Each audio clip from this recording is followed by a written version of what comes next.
Magkulo tayo ng manok. Oh. Ano, saglit lang. Kaya kanina pa yung kumukulo, naubos na yung tubig. Oh. Tinimplahan ko lang siya ng salt, then ground pepper.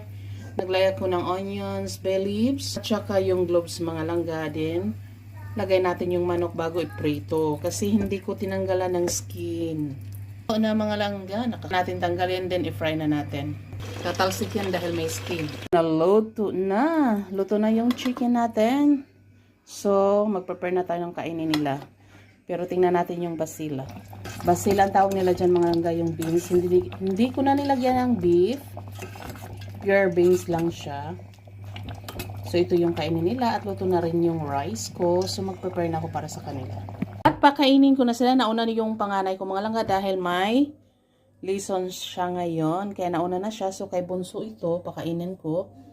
Hindi ko nilagyan ng karne. Kasi may manok naman, mas mahilig sila